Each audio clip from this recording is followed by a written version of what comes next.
이상으로 그럼 쓴 이유가 뭔가요? 그때는 뭐 이제 아호하고 뭐 필명이라든지 이런 것들이 많이 있었으니까 예.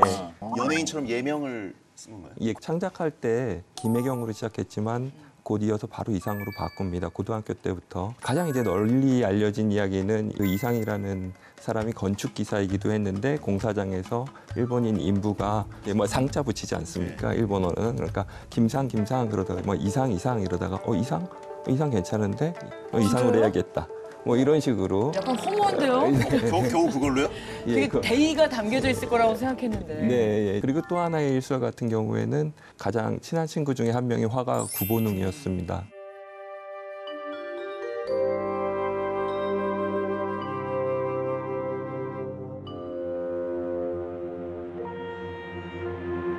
구본웅이 이제 경성 고공에 입학할 때 선물로 이제 스케치박스, 화구 상자를 선물했는데 그게 너무 갖고 싶었던 거라서 그래서 그 상자를 한번 붙여가지고 성두 나무목자를 한번 붙여가지고 그 필명을 만들어 볼까 그래서 이상, 그다음에 뭐 구상, 뭐 양상 뭐 이런 식으로 하다가 이상 괜찮은데 그래서 이상으로 하자.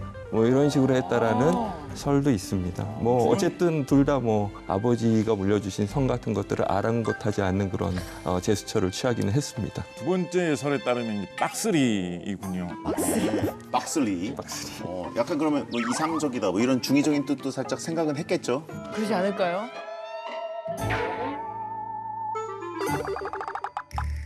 후대 사람들이 그렇게 많이 붙이곤 합니다. 우리의 해석이네. 에이, 김혜경 작가님도 생각하셨겠죠. 그렇겠지. 여러 가지 의미를 그 주셨겠죠. 시절에 안 쓰던 말도 아니었을 텐데 너무 밀어붙였나요?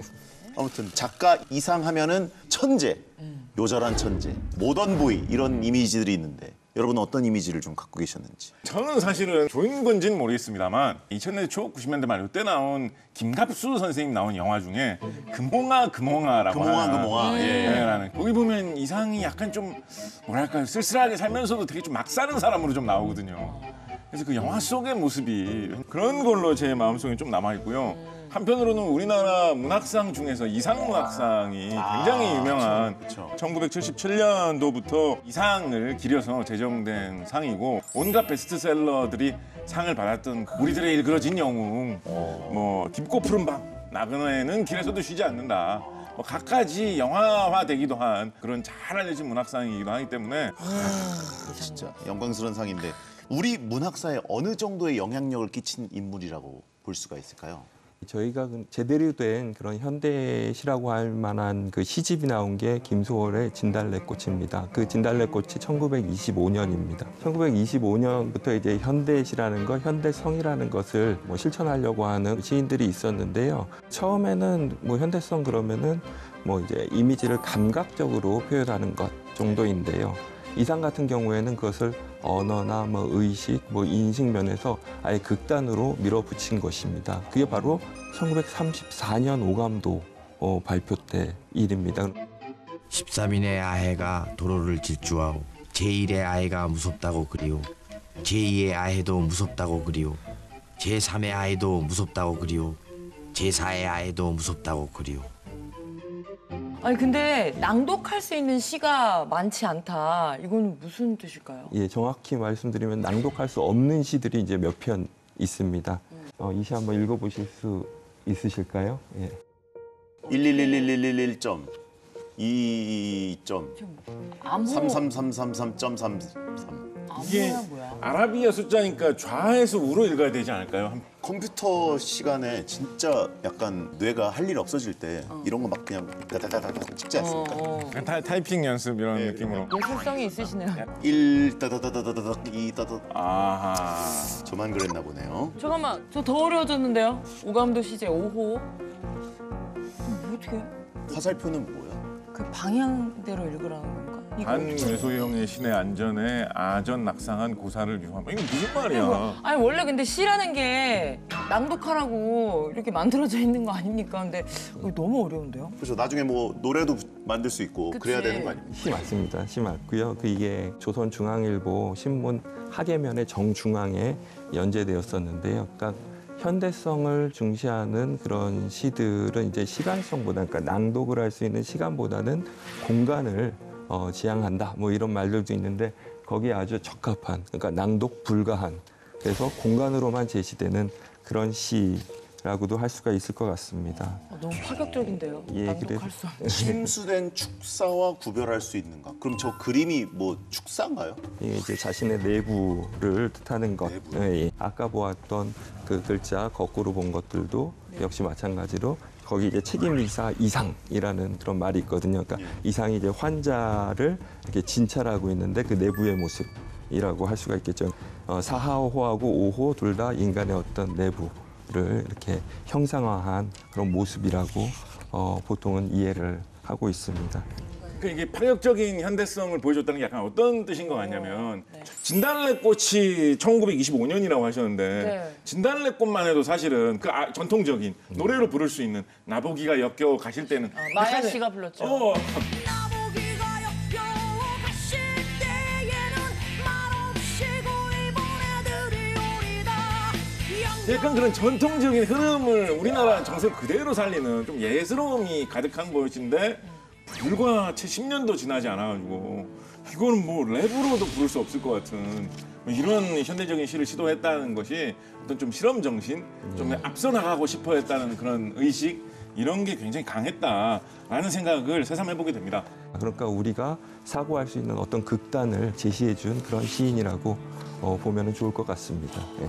아니, 이거를 뭐 볼 때마다 너무 놀라운 게 아니 활동했던 시기가 일제강점기였잖아요. 그러니까 시대를 그냥 앞서간 게 아니라 너무 많이 너무 앞서가셨던 많이 분이 아닌가. 오감도 시리즈 같은 경우에 신문에 실린 뒤에 이 독자들이 항의를 굉장히 많이 했어요. 이딴 게 무슨 시냐. 귀신 낮밥 먹은 소리 때려치워라. 뭐 미치고 싶거든 좀 곱게 미쳐라. 뭐 독자 모독을 참을 수 없다. 뭐 이런 식의 항의가 굉장히 많이 들어와가지고 원래 이게 시제 30호까지 나올 예정이었다라고 해요. 그런데 15회까지 연재가 되다가 연재 중단이 되었다라고 합니다. 악플이 많이 달린 거네요. 지금으로 치면 그러네요. 악플 때문에 중단된 거네요. 근데 이제 이때는 악플을 한번 보내려면 편지지를 꺼내가지고 편지를 쓰고 편지 봉투에 그걸 곱게 접어 넣어서 우표를 사와가지고 주소를 써가지고 그거를 우체통에 넣어야지 악플을 하나 보낼 수 있는 거거든요. 정성이 있어야 되네. 그런데도 이 정도의 악플이 달렸다라는 거는 정말 많은 사람들이 항의의 마음이 막 불타올랐다라는 사실 그런 거라고 생각해 볼 수도 있겠죠. 근데 이제 이상은 자신을 미쳤다고 비난하는 독자들에게 이렇게 반문했다라고 네. 합니다. 왜 미쳤다고들 그러는지 대체 우리는 남보다 수십 년씩 뒤떨어져 마음 놓고 지낼 작정이냐. 좀 이렇게 파격적인 것도 좀 해봐야 되지 않겠느냐. 그게 미래 아니냐. 이런 식으로 주장을 했다라는 것이죠. 자신의 예술과 새로운 시도를 몰라주는 사람들이 좀 답답했던 그런 마음이 있었던 것 같고요. 그러면서도 꾸준히 이렇게 또 활동을 하면서 계속 또 사람들과 소통을 하고 싶어 했던 마음도 또 계속 깔려 있었던 것 같다는 그런 생각도 해봅니다.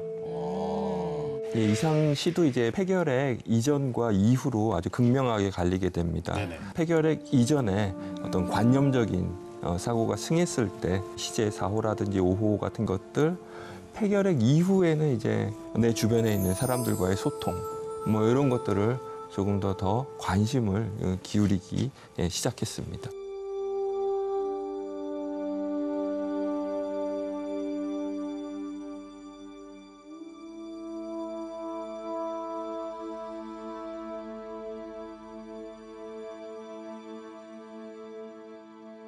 근데 이제 천재 작가 이미지와 함께 이제 이상하면 역시 떠오르는 게 모던 보이 이미지 아닙니까? 오늘 오늘 입고 계신. 그래가지고 모던 보이랑 모던 걸은 그 어떤 사람들을 얘기하는 건가요? 근데 이게 모던 보이 모던 걸은 그러니까 이제 요즘에 뭐 MZ 세대, 뭐 M 세대가 예. 있고 G 세대가 있고 이런 것처럼 을사늑약 1910년 한일 병합 요 전후에 태어나가지고 20, 30년대 요런 때 이제 주로 성인이 돼서 활동했던 요런 세대들을 이제 흔히 모던 보이 모던 걸들이라고 많이 합니다. 이분들은 이제 태어나 보니까 조선이 이미 일본의 지배를 거의 사실상 받고 있었던 그런 세대면서 한편으로는 전통 문화가 급격하게 이 서양 문화, 근현대적인 문화로 바뀌는 거를 온몸으로 다 경험을 했던 그런 세대이기도 합니다. 이때 당시에 모던 보이들은 근대적인 여가와 유흥을 즐기던 사람들이기도 합니다. 1910년대, 20년대면 찰리 채플린 이런 배우들이 이제 영화를 만들어서 내놓고 막 이런 시대거든요. 한편으로는 이 축음기, 음반으로 이 음악을 재생하는 거 이런 게 이제 보급이 되면서 대중음악이라는 게 퍼져나가던 그런 시기죠. 그때 당시에 또 이런 분위기를 타고 가장 활발하게 펼쳐졌던 어떤 문화, 젊은이들이 시간을 보내는 방법, 뭐였을까요? 술. 어, 너무 쉽게 얘기했죠. 저도 얘기하고 싶었지만. 변화는 무엇이냐? 바로 변화. 가져오셨나요? 뭘? 이것입니다. 이것. 이것입니다. 이것. 아. 이것입니다. 그라인더잖아요. 바로 다방 문화. 네, 다방 문화가 생긴 것이 이때 당시에 모던 보이들의 굉장히 큰 어떤 문화적인 변화 양상이었다. 당시에 가장 유명했던 곳은 대한문 부근에 있던 낭랑파라라는 카페였다라고 하면 1층은 이제 다방 카페로 꾸며져 있었고요. 2층은 화실로 꾸며져 있었다. 화가, 음악가, 문인들이 굉장히 많이 몰려들어서 문전성시를 이루는 장소였고 어떻게 보면 그런 예술인 공동체를 일구어내는 공간으로서의 역할도 하던 곳이었다고 볼 수 있겠습니다. 약간 하플, 그죠? 그쵸, 하플 30년대 느낌. 하플 느낌인데 거기 가야 약간 뭔가 그 커뮤니티 형성도 되고. 서울 가수는 낭랑파라는 한번 가줘야지. 약간 이런 느낌. 그러면 이제 이런 낭랑파라 이런 데 사람들이 모여가지고 뭔가 얘기를 나누고 문인들이 좀 소통을 하는 공간이 됐던 거네요. 예, 이상도 바로 그쪽의 단골 손님이었습니다. 아, 단골이요? 그 이상은 거기에서의 더치페이의 선구자이기도 했습니다. 예. n분의 1이었어요. 우리가 아는 그 더치페이를? 절친 그 김소은이 훗날 이제 이상을 그리면서 쓴 그 회상이 있는데요. 예. 누군가 한 사람이 그 차값을 치르는 것이 그때도 이제 관습이었다고 합니다. 그런데 이제 뭐 이상 같은 경우에는 자신이 마신 그 커피값 그 10전을 테이블 위에 딱 내놓고 갔다고 합니다. 그러니까 김소은은 이상이 우정도 현실적이고 또 도회적이었다라고 기억을 합니다. 원래 모임에 누가 한 명이 이렇게 자꾸 내다보면 그 모임을 오래 못 가요. 더치페이가 깔끔하죠. 모임 많이 깨지셨나 봐요. 근데 제가 알기로는 이상이 굉장히 또 여자들에게 인기가 많았다. 이런 얘기는 사실입니까? 왜 그런 목소리로 말씀을 하시죠? 아유, 어떤 부분이 이렇게 어필이 됐는지. 비평가이자 그리고 시인인 예. 그 김기림이 아주 친한 친구였습니다. 이상에 대해서 회고를 한 바가 있는데요. 대리석처럼 흰 피부, 유난히 긴 눈 언저리와 짙은 눈썹, 덥수룩한 머리, 비단처럼 섬세한 육체. 뭐 이런 식으로 표현을 했습니다. 비단 같은 육체는 뭐죠? 약간 호감이 있으셨나? 아주 관찰을 깊게 하셨네요. 예, 그러게요. 이상이 그 구인회 회원이기도 했는데요. 구인회는 이제 그 당시 김기림, 이효석, 뭐 박태원, 정지용 등이 참여한 그 모더니즘 단체라고 그렇게 보는 견해가 있습니다. 당시 그 구인회 중간에 들어갔습니다. 이상은 예. 처음은 아니었고요. 이제 중간에 들어갈 때 기존 멤버들 사이에서 이제 뭐 찬성 반대 입씨름이 있었습니다. 그때 이제 이상의 말솜씨에 매료돼가지고 모두 그 팬이 되었다고 합니다. 막 페이소스, 독설 거기다가 뭐 위트까지 이렇게 섞어가지고 얘기하니까는 사람의 마음을 그 휘어잡는 말솜씨가 뭐 누구도 흉내낼 수 없었다고 합니다. 다 갖췄네. 예. 작가 이상 선생님이 직접 다방을 운영하기도 했었습니다. 제비 다방. 제비요? 제비. 한탕을 노린 그런 글쎄요. 그때는 과연 그런 의미가 있었을까요? 제비를 영어로 뭐라고 하죠? 스왈로우. 스왈로우라고 합니다. 근데 스왈로우에 삼킨다라는 뜻이 있어요.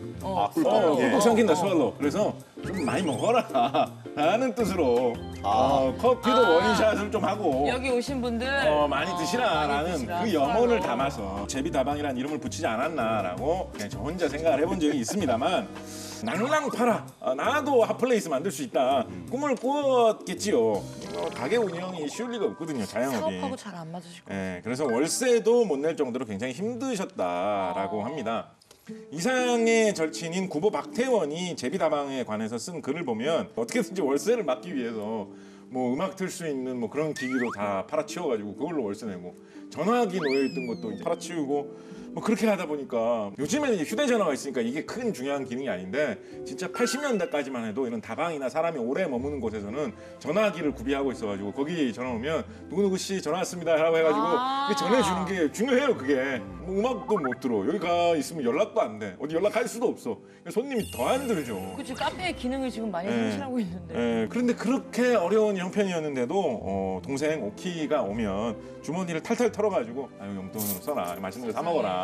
그 뭐 짝짝 긁어서 준다고 해가지고 정말 뭐 넉넉한 그런 살림살이가 아니었습니다. 예. 날개에 이제 그 당시에 그 이상이 살고 있었던 방의 풍경이 어느 정도 이제 묘사가 되어 있습니다. 예. 쇠방살이를 했고요. 아랫방은 그나마 이제 아침결에는 책보만한 그런 해가 들어갔는데 이제 오후에는 그것마저도 이제 손수건만해졌다고 할 정도로 어두침침한 그런 방이었고요.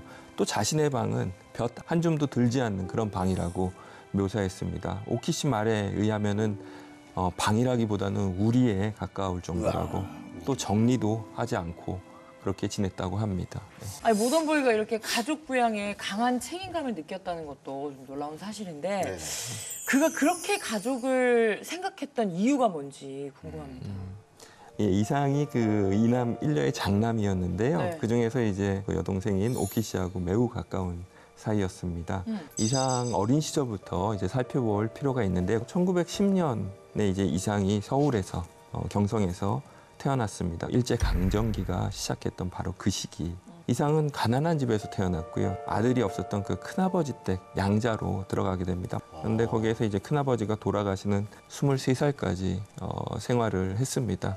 뭐 그 당시 이제 문화라고 하더라도 입양되는 그 입장에서는 뭐 마음의 상처, 정신적 상처가 없다고 얘기하기는 좀 어렵겠죠. 그 형제자매나 이제 아버지 품을 떠나가지고 큰아버지 댁에서 사실상 장손 역할을 그럼 해서 큰 거네요. 그렇습니다. 예. 얼마나 그리웠을까. 진짜.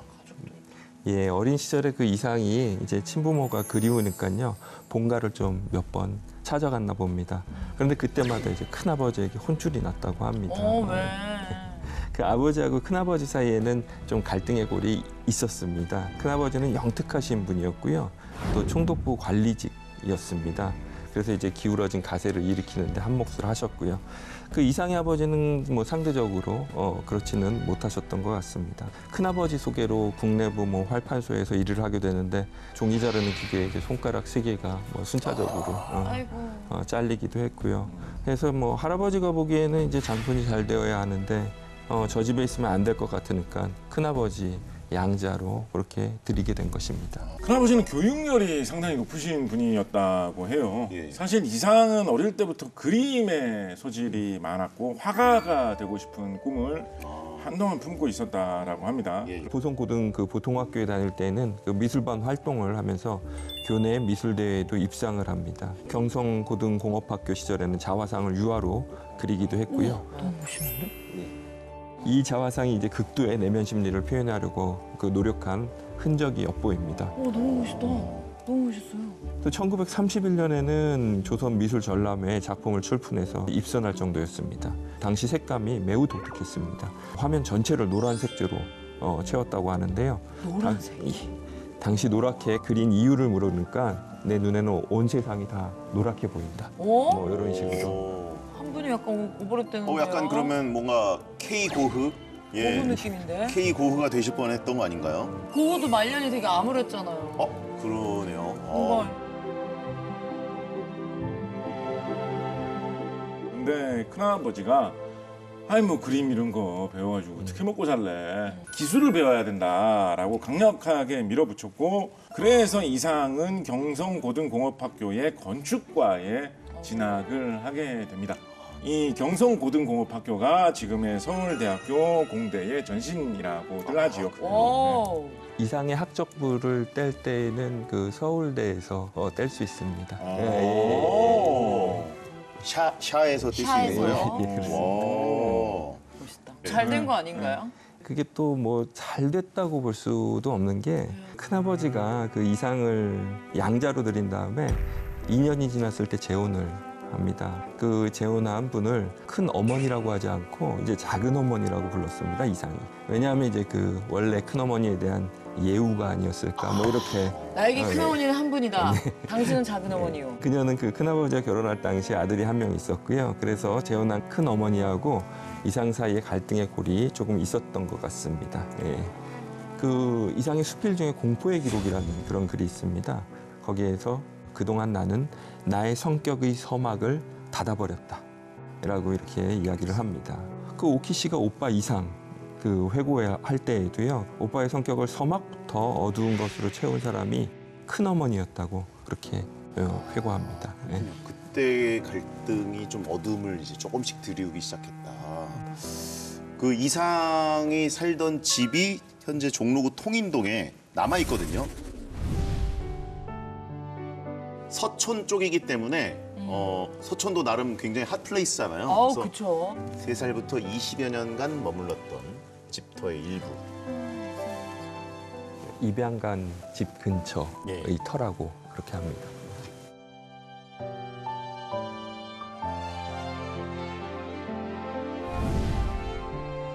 전시관처럼 그렇게 운영되고 있군요. 팔만대장경처럼 작품들을 보관하고 있습니다.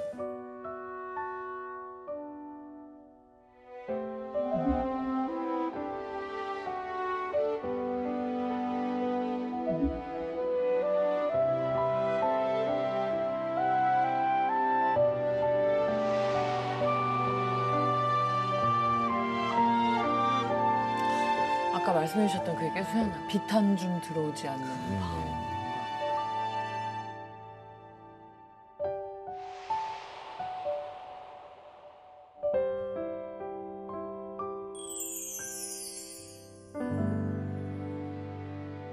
근데 나이가 어렸잖아요. 네. 약간 좀 정체성이 혼란 같은 것도 오지 않았을까? 많이 왔을 것 싶은데요. 같아요. 이상은 이제 화가가 되고 싶었지만 큰아버지 권유 탓에 조선 총독부 건축 기사에 이제 길을 걷게 됩니다. 지금으로 치자면 이제 전문직 종사자가 된 것이기도 합니다. 이상이 시를 쓸 때 그 건축 용어, 숫자, 그리고 기하, 기호 등을 사용하기 시작한 것도 건축과 공부를 시작할 때부터였습니다. 1930년 잡지 조선의 12월 12일이라는 그런 작품을 연재했고요. 예.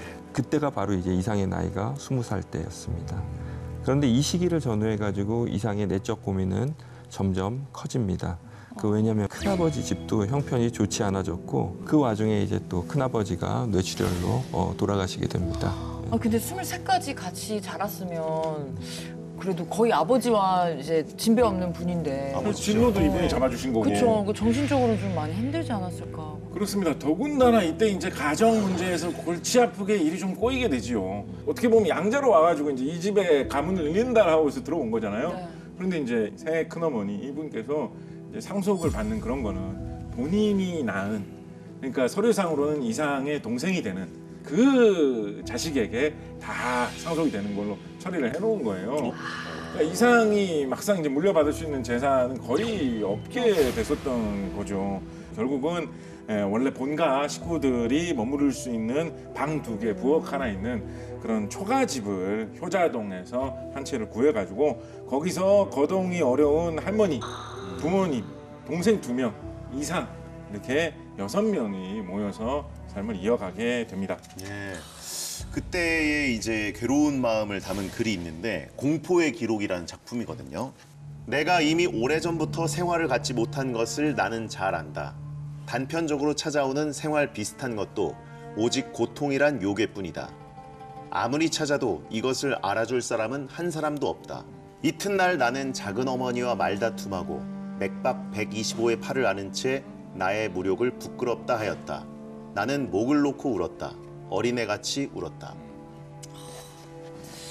뭔가 이 가장으로서의 책임감도 좀 느껴지는데 고독하기도 하고 고통스럽고 뭔가 막 너무 힘들었을 것 같다는 그 일생이 그런 생각이 듭니다. 예. 자, 여기 동생 오키가 남긴 편지글이 있습니다. 바깥일은 집에 와서 절대 이야기 않던 오빠도 부모에 대한 생각은 끔찍이 했던 것 같습니다.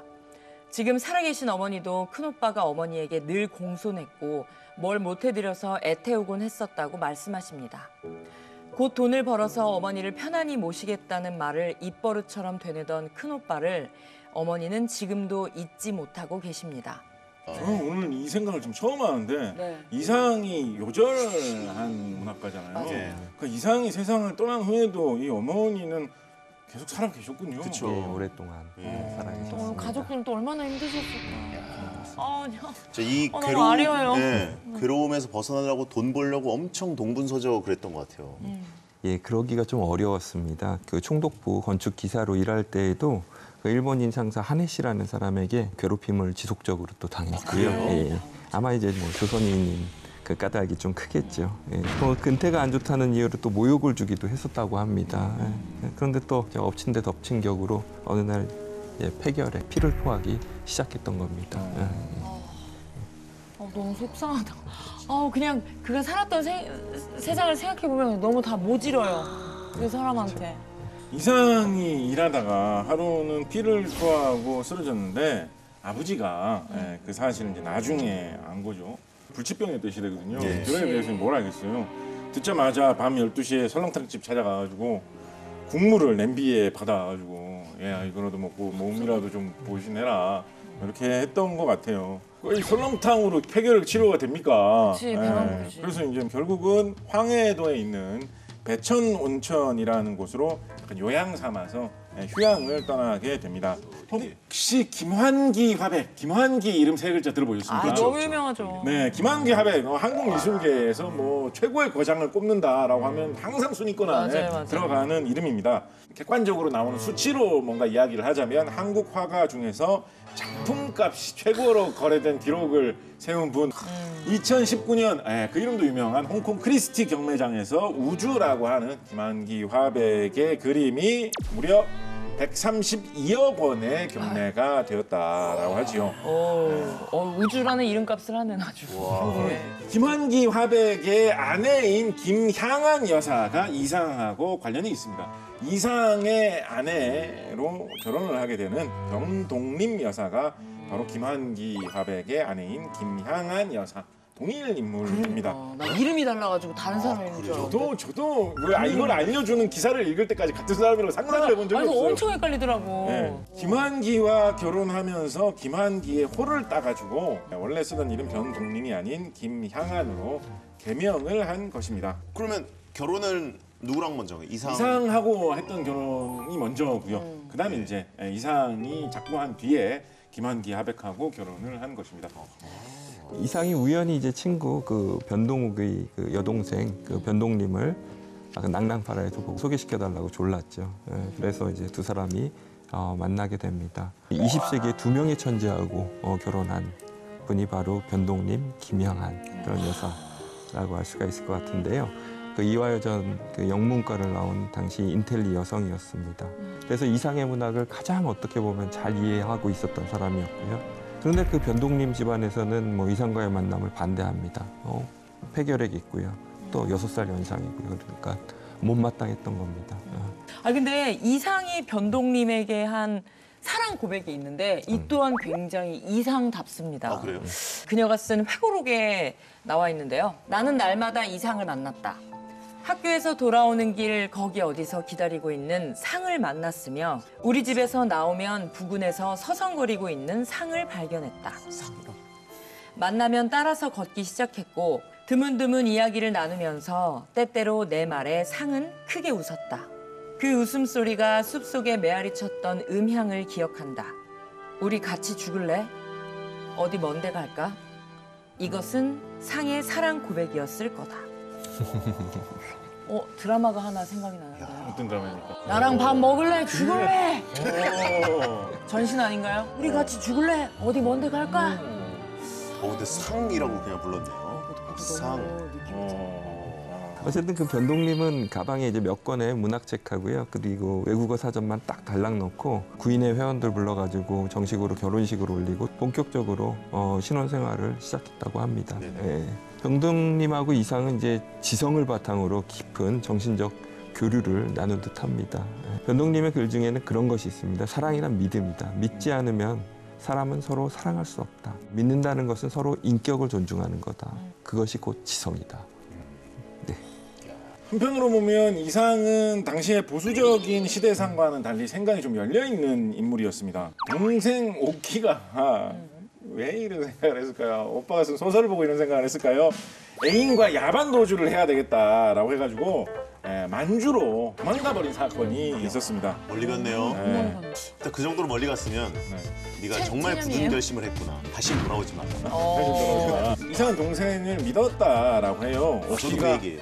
그 얘기입니다. 늦은 것 같은데요? 그 얘기를 잘못했네요. 네. 오키가 진취적이고 독립적인 여성이라는 거를 인정을 해준 거죠. 자, 그 이상이 동생 오키에게 보낸 편지 내용을 읽어드리겠습니다. 이왕 나갔다. 나갔으니 집의 일에 연연하지 말고 너희들의 부끄럽지 않은 성공을 향하여 전심을 써라. 3년이 아니라 10년이라도 좋다. 패잔한 꼴이거든. 그 벌판에서 개밥이 되더라도 다시 고토를 밟을 생각을 마라. 늙으신 부모는 누가 지키느냐고 염려 마라. 그것은 맏자식 된 내 일이니 내가 어떻게라도 하마. 아니 첫 줄만 보면 어디 전쟁 나가는 전사. 그러니까 병자호란 때 쓴 편지 같은 느낌이에요. 동생 오키가 만주로 이렇게 떠난 것이 이상에게는 상당히 큰 자극이 되었던 것 같습니다. 아내 변동님에게 나도 뭔가 어디 나가가지고 새로운 계기를 좀 찾을 생각을 한다. 그래서 나는 일본으로 도쿄로 가겠다. 그 변동님이 이제 일본인이 운영하는 바에 나가서 이제 일을 하고요. 친구 구본웅이 일본으로 가는 그 노잣돈 같은 것들을 또 쥐어주고 또 마침 이제 그 남자 동생도 취직을 하고 그러면서 이제 갈 때가 됐다 이렇게 생각을 하고 그에게 1936년 10월이죠. 그때 이제 가보고 싶어하는 그런 동경으로 떠나게 됩니다. 그게 이제 3개월 와 결혼한 지 3개월입니다. 대단하다. 근데 뭐 이유가 있을까요? 꼭 동경이어야만 했을까요? 사실 정말 가고 싶었던 곳은 그 파리입니다. 파리. 그러니까 최첨단 근대라는 것을 맛보기 위해서였는데 파리는 못 가죠. 너무 멀고 돈도 없고. 그래서 이제 동경으로 갑니다. 그 길이 이제 바로 생애 마지막 길이 된 것이겠고요. 동경에 갔더니만 실망감만 이제 안겨준 것 같습니다. 식민지였던 경성이 근대의 모조품이라고 생각해서 떠나온 거였는데 실제 동경의 모습도 별반 다르지 않다. 아마 파리도 그랬을 것이다. 그렇게 건태로운 이제 생활 그리고 실망감이 더해지던 즈음에 하숙집을 나와서 거리를 걷고 있는데 일본 경찰의 불신 검문에 이제 걸리게 됩니다. 그렇게 한 달 남짓을 불량한 조선인이라는 죄명으로 유치장에 갇히게 됩니다. 그때가 이제 뭐 10월, 11월, 뭐 이제 12월 겨울입니다. 근데 이제 폐결핵도 있는데 그 추운 날에 유치장에 갇혀 있으면 그게 악화될 수밖에 없는 거잖아요. 예. 그러니까 이제 일본 경찰들이 이거 송장 치르게 생겼다 그래가지고 그때서야 이제 병보석으로 이상을 차에 태워서 하숙집 앞에다가 이렇게 내팽개치고 갑니다. 못됐다. 아이 참. 그냥 그야말로 길바닥에 내팽겨 친 거네요. 임종을 변동님 여사가 지켰는데 이때 마지막으로 이상이 남긴 말 어떻게 보면 유언이지요. 그 유언이 아 오늘도 이 안에 들어있습니다. 이 등장하는군요. 안에 은쟁반. 임종인데 웬 이상의 유언이 이 안에 들어있습니다. 메뉴가 나오죠? 뭘까요? 음식일 것 같긴 한데. 일본 땅이니까 일본 땅. 김치찌개 한번 먹고 싶다. 한국의 음식이 그리웠어. 그런 느낌. 이것입니다. 이것입니다. 이거. 엥? 이것입니다. 이거. 엥? 메론? 이거 뭐야? 멜론이요? 멜론입니다. 숨을 거두기 전에 이상이 샌비키아의 멜론을 먹고 싶다. 이 말을 듣고 서둘러서 병원 근처에 어느 노점에서 멜론을 사왔는데 이상이 그런 걸 먹을 수 있는 상태는 아니었죠. 그래서 그대로 눈을 감고 당시 이상의 나이 27살이었다고 합니다. 일제강점기 이 시대에 이국적인 과일, 뭔가 현대적이고 근대적인 느낌을 주는 그런 새롭고 세련된 어떤 그런 상징, 그런 거를 찾는 이상의 마지막 모습이 마지막 유언 속에서도 좀 드러난다. 뭐 이런 생각을 해볼 수 있다라는 것이 요점 아닌가 싶습니다. 마지막으로 이상의 시 하나를 소개하고 싶습니다. 예, 아침이란 시인데요. 이게 그 폐결핵에 대한 고통이 좀 잘 드러나 있는 그런 시입니다. 아침, 캄캄한 공기를 마시면 폐에 해롭다. 폐벽에 끄름이 앉는다. 밤새도록 나는 몸살을 앓는다. 밤은 참 많기도 하더라. 폐에도 아침이 켜진다. 밤사이에 무엇이 없어졌나 살펴본다. 습관이 도로와 있다. 다만 내 치사한 책이 여러 장 찢겼다. 초췌한 결론 위에 아침 햇살이 자세히 적힌다. 영원히 그 코 없는 밤은 오지 않을 듯이. 본인의 몸 상태를 굉장히 내밀하게 적을 줄 알았네요. 예, 그러니까 아마 밤새 피를 토하면서 보던 책들을 찢어가지고 아마 닦았을 수도 있을 것 같습니다. 그런데 그 책이 바로 자신의 육체이기도 하죠. 그래서 이제 초췌한 결론, 그 아주 얇아진 그 책의 두께에서 그는 자신의 수명이 그 줄여들고 있다는 것을 미리 예감을 했던 것 같습니다. 그리고 또 자신의 현실을 대면해서 허망한 탄식을 할 수밖에 없는 그런 천재의 이상의 모습이 독자에게 비춰지지 않았을까 싶습니다. 끝까지 너무 그의 삶이 너무 외롭고 고독하고 막 고통스럽고. 자, 저희가 긴 이야기를 나눠봤는데 이상은 어떤 사람이었다고 생각하시나요? 그 시대를 잘못 타고난 불운하라고 할 수가 있을 것 같습니다. 시대를 뛰어넘으려고 했는데 결국에는 시대 안에 갇혀 있는 사람. 예. 나라 잃은 시대에 대해서 생각을 별로 안 하려고 했는데 결국에는 식민지 일본 때문에 생을 달리한 불운한 청년. 거기에다가 좀 덧붙여서 말씀드리자면은 병을 앓고 난 다음에는 주위 사람들과 자신을 굉장히 귀히 여겼던 그런 사람. 오늘 지금 제가 40대가 돼가지고 이상의 삶을 이렇게 보니까 너무 젊을 때 세상을 떠난 거 같은 거예요. 너무 어린 날에. 뭐 진짜 피워보지도 못하고 세상을 떠난 느낌이 드는 거예요. 그래서 지금 저는 오늘 애기죠, 애기. 이상이 건강하게 오히려 좀 오래 살았다면 그런 어떤 현실과 이상의 괴리, 뭐 자신이 추구하던 어떤 근대적인 세련됨과 사회의 어떤 차이 이런 거를 굉장히 발전적으로 다 극복을 해가지고 그걸 다 융합시켜서 더 뭔가 멋있는 거를 완숙하고 아주 멋있는 거를 30, 40대에 보여줄 수도 있지 않았을까? 너무 아쉽다. 그런 생각도 저는 오늘 되게 많이 하게 되었습니다. 맞아요. 진짜 살아계셨다면 어땠을까? 그의 중년은 어땠을까? 또 노년은 어땠을까가 좋습니다. 청년들의 고뇌도 여기 많이 묻어 있는 것 같아요. 그걸 쓸 수 있었던 천재가 아닌가. 예.